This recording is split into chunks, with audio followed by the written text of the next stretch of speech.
సోమనాథపుర ఆలయం అని పిలువబడే ఈ ఒక్క ఆలయం నుండి బ్రిటిష్ వారు ఎన్ని విగ్రహాలను తీసుకెళ్లారు? అది 0, 16, 160 లేదా 1400? మీరు ఈ వీడియో చివరి వరకు చూస్తే నిజమైన సమాధానాన్ని చూసి మీరు షాక్ అవుతారు. సాధారణంగా నేను మీకు దేవాలయాల్లో ఏముంటుందని చూపిస్తాను, కానీ ఈరోజు నేను దానికి ఆపోజిట్గా చేయబోతున్నాను. అక్కడ లేని దాన్ని నేను కనిపెడతాను. స్టార్ట్ చేద్దాం. ఇప్పుడు ఈ 750 సంవత్సరాల పురాతన ఆలయంలో ఉన్న ప్రధాన గదిలోకి స్ట్రైట్గా వెళ్దాం. ఆ గది అసాధారణమైన లేత్ టర్న్డ్ పిల్లర్లు మరియు కొన్ని క్రేజీ అయిన సీలింగ్స్తో నిండి ఉంది. అవి నిజంగా వివరించలేనివి. ఇక్కడ ఉన్నది ఇదే, కానీ జాగ్రత్తగా చూడండి. అక్కడ ఏమీ లేదని మీరు చూస్తున్నారా? ఈ స్తంభాన్ని మాత్రమే చూడండి. ఇక్కడ ఏం మిస్ అయిందో మీకు కనిపిస్తుందా? ఏమీ లేదు కదా. ఈ పార్ట్ను చూడండి. ఒక స్తంభానికి ఇక్కడ అలాంటి ప్రొజెక్షన్ ఎందుకు ఉండాలి? బహుశా అలంకరణ ప్రయోజనాల కోసం దీపాలను ఉంచడానికి కావచ్చు కదా. ఇదే మెయిన్ స్ట్రీమ్ థియరీ. ఈ ల్యాంప్ హోల్డర్లు స్తంభానికి 4 వైపులా ఉన్నాయి. నా కెమెరాను పైకి పెట్టి ఈ ల్యాంప్ హోల్డర్ అని పిలువబడేది లోపల ఎలా ఉంటుందో చూద్దాం. మీరు ఈ లోతైన డిప్రెషన్ చూస్తున్నారా? ఇంత లోతైన డిప్రెషన్ ఉండడానికి ఎటువంటి కారణం లేదు. ఈ గుంత సృష్టించడానికి మరొక కారణం ఉంది. ఈ ల్యాంప్ హోల్డర్ అని పిలువబడే ప్రతి దానిపై మీరు దీన్ని చూస్తారు. కానీ ఇప్పుడు స్తంభం పైన జాగ్రత్తగా చూడండి. ఈ రంధ్రం సంగతి ఏంటి? ఈ డిప్రెషన్ పైన ఎగ్జాక్ట్గా ఇంకొక రంధ్రాన్ని ఎందుకు సృష్టించారు? మళ్ళీ మీరు చూడవచ్చు. ఈ ల్యాంప్ హోల్డర్ అని పిలువబడే ప్రతి దానిపైన మీకు ఒక రంధ్రం కనిపిస్తుంది. పురాతన నిర్మాణదారులు పైన ఒక రంధ్రాన్ని అలాగే కింద ఒక రంధ్రాన్ని ఎందుకు వేశారు? ఎందుకంటే వారు ఈ 2 రంధ్రాల మధ్య విగ్రహాన్ని ఏర్పాటు చేశారు. విగ్రహానికి సపోర్ట్గా ఈ 2 గుంతలను ఉపయోగించారు. సో ఈ స్తంభం చుట్టూ మదనికలు అని పిలువబడే నృత్యం చేస్తున్న మహిళల యొక్క 4 విగ్రహాలు ఉన్నాయి చూడండి. ఇది కేవలం ఒక థియరీ మాత్రమే కదా. దీనికి సపోర్ట్ చేయడానికి మన దగ్గర ఎటువంటి ఆధారాలు లేవు కదా. లేదు, నా దగ్గర మంచి ఆధారాలు ఉన్నాయి. మీరు సోమనాథపుర సోదరి స్థలంగా పరిగణించబడే బేలూరులోని చెన్నకేశవ ఆలయానికి వెళితే గర్భగుడి ముందు ఉన్న ప్రతి లేత్ టర్న్డ్ పిల్లర్ చుట్టూ 4 మదనికలు కనిపిస్తాయి. మీరు జాగ్రత్తగా చూస్తే పైన ఉన్న స్లాట్ మరియు విగ్రహాన్ని ఎలా ప్రతిష్ఠించారో మీకు కనిపిస్తుంది. అదృష్టవశాత్తు వేలూరులోని ఈ విగ్రహాలను దొంగిలించబడినందున దిగువన ఉన్న డిప్రెషన్ను మనం చూడలేము. చెన్నకేశవ ఆలయంలో కూడా అదే సీలింగ్స్తో ప్రతి స్తంభం చుట్టూ 4 మదనికలు ఉన్న అదే లేత్ టర్న్డ్ పిల్లర్స్ను మీరు చూడవచ్చు. ఈ ఆలయాన్ని సోమనాథపురలోని కేశవ ఆలయం అని పిలుస్తారు. మీరు అవే సీలింగ్లు మరియు అవే లేత్ టర్న్డ్ పిల్లర్స్ను చూడవచ్చు. కానీ అన్ని విగ్రహాలు దొంగిలించబడ్డాయి మరియు అవి బ్రిటిష్ మ్యూజియం, యూరోపియన్ మ్యూజియంలు మరియు ప్రైవేట్ కలెక్టర్ల చేతిలో ఉన్నాయి. గర్భగుడి ముందు 4 స్తంభాలు ఉన్నాయి. ప్రతి స్తంభంలో 4 విగ్రహాలు ఉన్నాయి. సో మొత్తం 16 విగ్రహాలు దొంగిలించబడ్డాయి. మరియు బ్రిటిష్ వారు భారతదేశాన్ని పరిపాలిస్తున్నప్పుడు వాటిని దొంగిలించారు. వారు ఈ విగ్రహాలను తిరిగి ఇవ్వలేదు. బై ద వే, వీటిని ల్యాంప్ హోల్డర్లు అని భావించే హిస్టోరియన్లు కొన్ని అడుగుల దిగువన చూడాలి. ల్యాంప్ హోల్డర్లు అదే స్తంభాల బేస్ వద్ద సరిగ్గా క్రింద చెక్కబడ్డాయి. సో సోమనాథపుర ఆలయం నుండి 16 విగ్రహాలు దొంగిలించబడ్డాయనడంలో ఎటువంటి సందేహం లేదు. కానీ నేను చాలా వ్యూస్ను పొందడానికి ఒక క్లిక్ బైట్ టైటిల్ను సృష్టించాను. సరేనా? ఒక ఆలయం నుండి 160 విగ్రహాలను ఎలా తీసుకుంటారు? అంతే కదా. నేను మీకు మరిన్ని ఆధారాలు చూపించే ముందు ప్రధాన విగ్రహాలను చూపిస్తాను. అవును, నేను బహువచనంలో విగ్రహాలు అని చెప్పాను. సాధారణంగా హిందూ దేవాలయాల్లో ఒకే ఒక ప్రధాన విగ్రహం ఉంటుంది. కానీ సోమనాథపుర ఆలయం చాలా ప్రత్యేకమైనది. ఇందులో 3 వేర్వేరు గదులలో విష్ణువు యొక్క 3 ప్రధాన విగ్రహాలు ఉన్నాయి. మీరు స్క్రీన్ పై చూస్తున్న ఈ 3 విగ్రహాలే. కానీ మధ్యలో ఉన్న విగ్రహంలో మీకు ఏదైనా తప్పు కనిపిస్తుందా? ఈ దేవాలయాల యొక్క ప్రధాన విగ్రహం ఎల్లప్పుడూ మెరిసే నల్లటి రాతితో తయారు చేయబడుతుంది. కానీ మధ్యలో ఉన్న విగ్రహం అంత నల్లగా ఉండదు, అలా అని అంతగా మెరవదు కూడా. దానిలో ప్రాథమికంగా ఏదో తప్పు ఉంది కదా. అండ్ ఇక్కడ రంగు మారింది చూడండి. ఈ చేతులు వేరే రంగులో ఉన్నాయి, అలాగే శరీరంలోని మిగిలిన భాగాలు వేరే రంగులో ఉన్నాయి. ఒక పురాతన విగ్రహంతో ఇలా ఎప్పటికీ జరగదు. అది పూర్తిగా నల్లగా మరియు మెరుస్తూ ఉండేది. సో ఈ విగ్రహం ఎందుకు భిన్నంగా కనిపిస్తుంది? ఎందుకంటే ఇది అసలు విగ్రహం కాదు. బ్రిటిష్ వారు ప్రధాన విగ్రహాన్ని దొంగిలించారు. అవును, కేశవుడి ప్రధాన విగ్రహాన్ని సెంట్రల్ ఛాంబర్ నుండి దొంగిలించారు. మీరు బేస్ వైపు చూస్తే విగ్రహం మరియు బేస్ కి మధ్య గ్యాప్ కనిపిస్తుంది. మీరు జాగ్రత్తగా చూస్తే ఇక్కడ డిప్రెషన్ కూడా మీకు కనిపిస్తుంది. ఇది ఖచ్చితంగా ఒరిజినల్ విగ్రహం కాదు. అదే ఆలయంలోని మరొక ప్రధాన గదికి తిరిగి వెళ్తాం. అక్కడ ఇప్పటికీ అసలైన ప్రధాన విగ్రహం ఉంది. ఇక్కడ గ్యాప్స్ లేదా డిప్రెషన్లు లేకుండా పర్ఫెక్ట్ అయిన ఫిట్ను మీరు చూడవచ్చు. దీన్ని గమనించడం చాలా కష్టం. చాలా మంది చూస్తారు, కానీ ఈ వివరాలను నిజంగా ఎవరు గమనించరు. సో ఈ విగ్రహం అసలైనదే, కానీ మధ్య గదిలో ఉన్నది కాదు. కేశవుని అసలు అమూల్యమైన విగ్రహం బ్రిటిష్ మ్యూజియంలో ఉంది. ఓకే, సో మొత్తం 17 విగ్రహాలు దొంగిలించబడ్డాయి కదా? కాదు, బయటికి వెళ్ళి అక్కడ ఏముందో చూద్దాం రండి. సోమనాథపురం ఆలయం యొక్క బయట దృశ్యం అద్భుతంగా ఉంది. దీనికి 3 వేర్వేరు గోపురాలు ఉన్నాయి మరియు ఆలయ గోడలు చాలా అద్భుతమైన శిల్పాలతో అలంకరించబడ్డాయి. కానీ మీ కళ్ళు అక్కడ ఉన్నదాన్ని మాత్రమే చూస్తాయని గుర్తుంచుకోండి. మానవులకు అక్కడ లేనిదాన్ని చూసే సహజ సామర్థ్యం ఉండదు, కానీ మీరిక్కడ చూడవచ్చు. మీరు ఈ పొడిగింపును గోడ నుండి బయటకు రావడాన్ని చూస్తున్నారా? దానికి నేరుగా పైన చూడండి. మీకు అక్కడ ఆ స్లాట్ కనిపిస్తుందా? ఈ ప్రదేశాలు అన్నిటిలోనూ జాగ్రత్తగా చూడండి. అవును, ఇక్కడ చాలా పెద్ద విగ్రహాలు కూడా ఉంచబడ్డాయి. అందుకే మీరు ఈ రాయి గోడ నుండి ఎక్స్టెండ్ అయ్యి ఉన్నట్లు చూస్తారు. ఇది బేస్ అండ్ నేరుగా పైభాగంలో మీరు స్లాట్ను చూస్తారు. ఎందుకంటే ఈ 2 స్లాట్ల మధ్య ఒక విగ్రహం ఉంది. 1 లేదా 2 కాదు, ఈ స్లాట్ల మధ్య కనీసం 50 పెద్ద విగ్రహాలు ఉంచబడ్డాయని మరియు అవన్నీ దొంగిలించబడ్డాయని నేను అంచనా వేస్తున్నాను. మళ్ళీ మీరు చెన్నకేశవ ఆలయంలో కూడా అదే వివరాలను కనుగొనవచ్చు. ఆలయ గోడల వెలుపల పైన సరిగ్గా అదే పొజిషన్లో ఉంచబడిన ఈ విగ్రహాలను మీరు చూడవచ్చు. కాబట్టి ఈ విగ్రహాలు ఉండేవని మరియు అవన్నీ దొంగిలించబడ్డాయని మనకు తెలుసు. సో దొంగిలించబడిన విగ్రహాల సంఖ్య 17 నుండి 67కి పెరిగింది. బై ద వే, మీరు పురాతన వెంటిలేటర్లను గమనించారా? అవి చాలా మ్యాజికల్గా కనిపిస్తాయి. అవి చాలా విచిత్రమైన ఆకారాన్ని కలిగి ఉన్నాయి.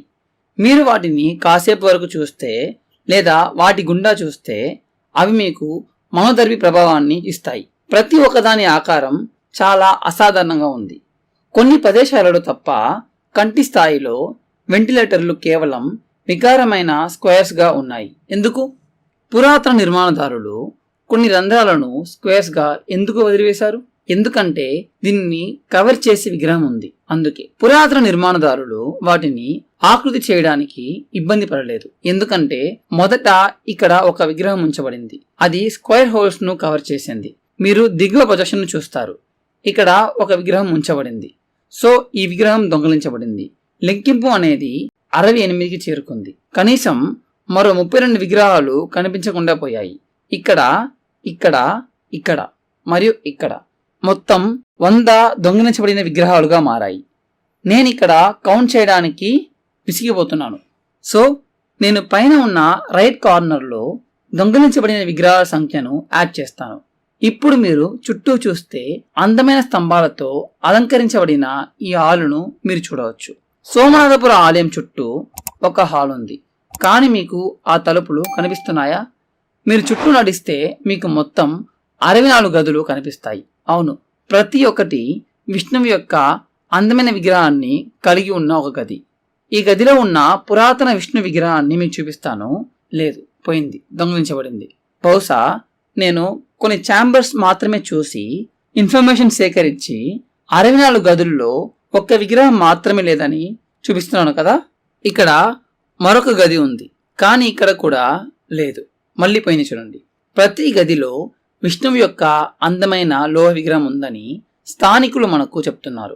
ఆర్కియాలజికల్ రిపోర్ట్లు ఏం చెప్తున్నాయంటే వారు వేద దేవతలను ఉంచారని చెప్తున్నాయి. ఇప్పుడు 64 విగ్రహాలలో మనకు ఎన్ని కనిపించడం లేదు? అన్ని కనిపించడం లేదు. అవును, 64 విగ్రహాలన్నీ దొంగిలించారు. సో దొంగిలించబడిన విగ్రహాల సంఖ్య 164కి చేరుకుంది. 160 నెంబర్ను బీట్ చేసింది. బ్రిటిష్ వారు 160 విగ్రహాలను తీసుకెళ్లే అవకాశం లేదని మీరు అనుకుని ఉండవచ్చు.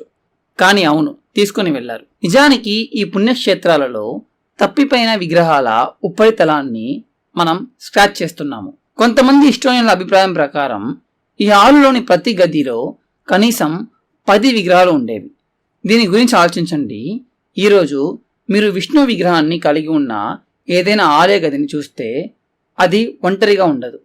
మీరు ఇతర విగ్రహాలతో పాటు అతని భార్య లక్ష్మి మరియు అతని వాహనమైన గరుడ విగ్రహాన్ని కూడా చూడవచ్చు. ఈ విగ్రహాలు కూడా దొంగిలించబడ్డాయి. అందుకే యూరోప్ మరియు యుఎస్ లోని ఈ మ్యూజియం అన్నిటిలో గరుడ మరియు లక్ష్మి విగ్రహాలు ర్యాండమ్ గా ఒంటరిగా నిలబడి ఉండటం మనం చూస్తాము. సాధారణంగా విష్ణువు లేకుండా గరుడుని ఎప్పుడు చూపించారు. కానీ మనం మ్యూజియంలలో ఎందుకు ఇన్ని గరుడులను చూస్తున్నాము? వాటన్నిటిని కలిపి తీసుకొచ్చి తర్వాత వేరు చేసి మ్యూజియంలకు అమ్మేస్తున్నారు. సో ఈ గదుల నుండి కనీసం 3 విగ్రహాలు దొంగలించబడి ఉండేవి. కాబట్టి దొంగలించబడిన విగ్రహాల సంఖ్య 164 కాదు, వాస్తవానికి 292.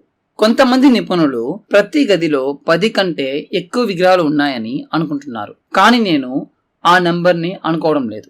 ఎందుకంటే దీనిని కన్ఫర్మ్ చేసే మార్గం లేదు. ఆ సంఖ్య చాలా ఎక్కువ.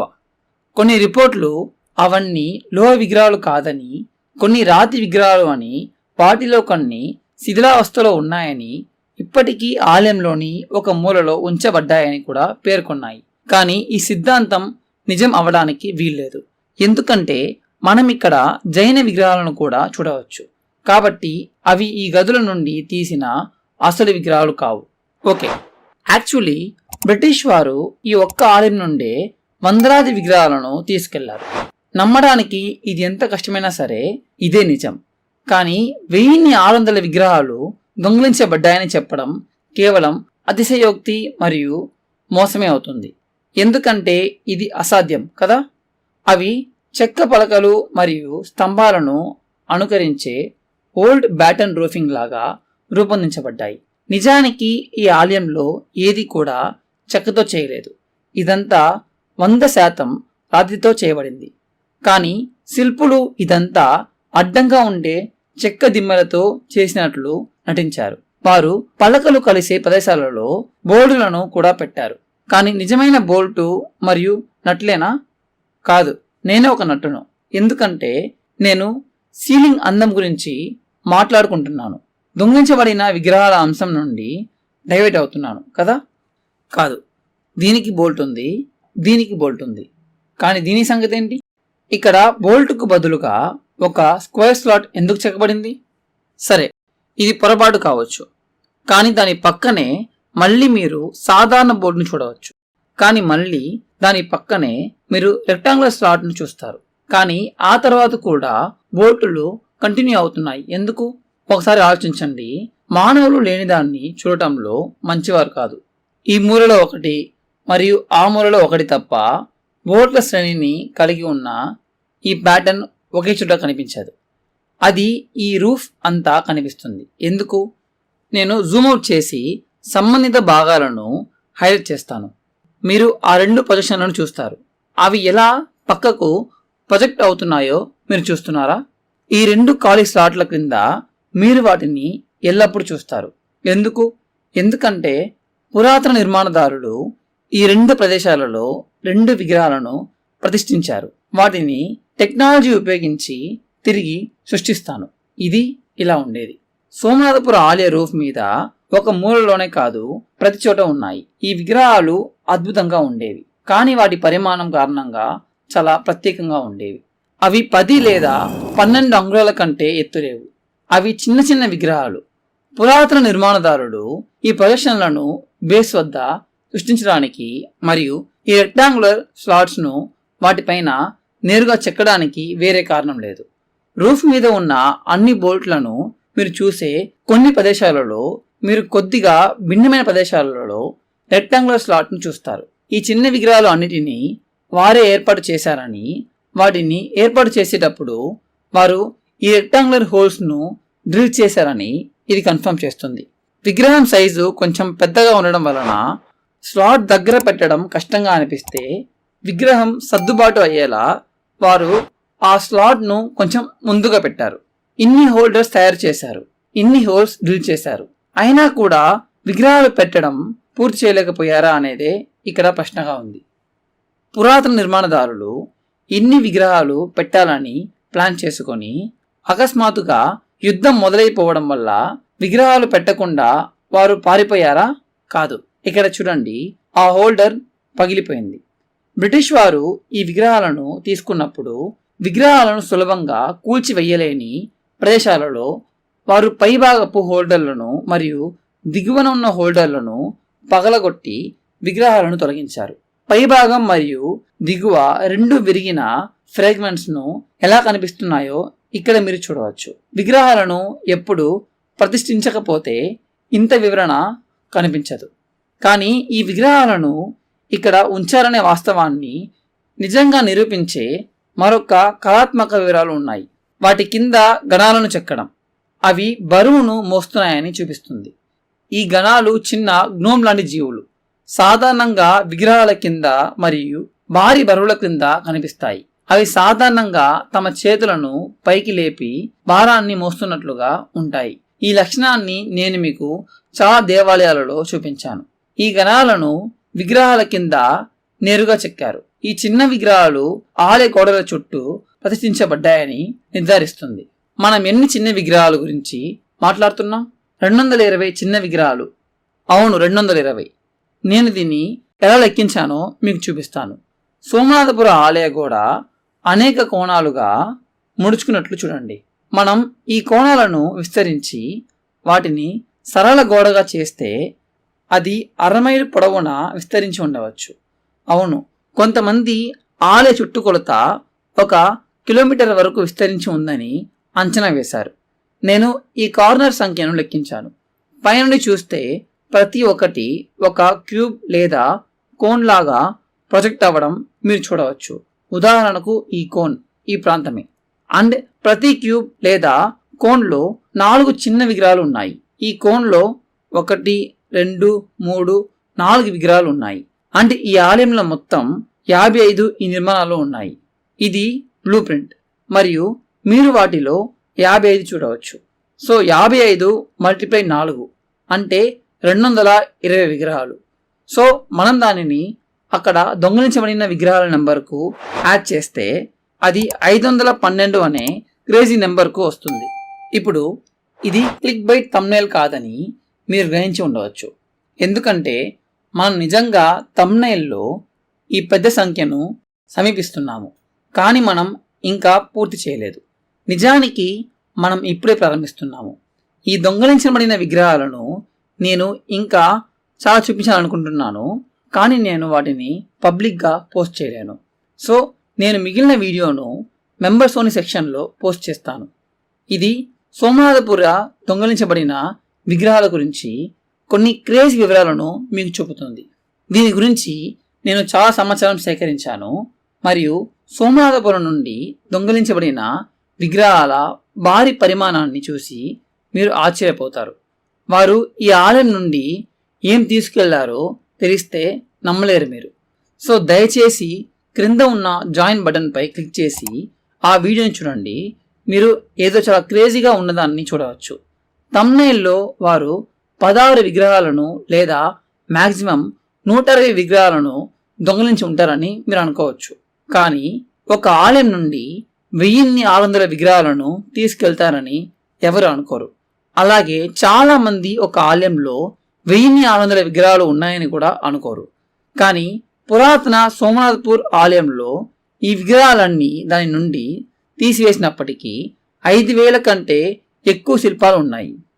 విచారకరంగా ఈ దొంగలించబడిన విగ్రహాలన్నీ వేర్వేరు మ్యూజియంలలో మరియు ప్రైవేట్ కలెక్టర్ల చేతుల్లో ఉన్నాయి. అండ్ ఈ పురాతన దేవాలయాలను బాగా రక్షించుకోవడానికి మనం దీనిని ఒక లెసన్ గా తీసుకోగలమని నేను ఆశిస్తున్నాను. నా పేరు ప్రవీణ్ మోహన్. చూసినందుకు చాలా థ్యాంక్స్. సబ్స్క్రైబ్ చేసుకోవడం మర్చిపోవద్దు. మరి నేను త్వరలో మీతో మాట్లాడతాను. బాయ్.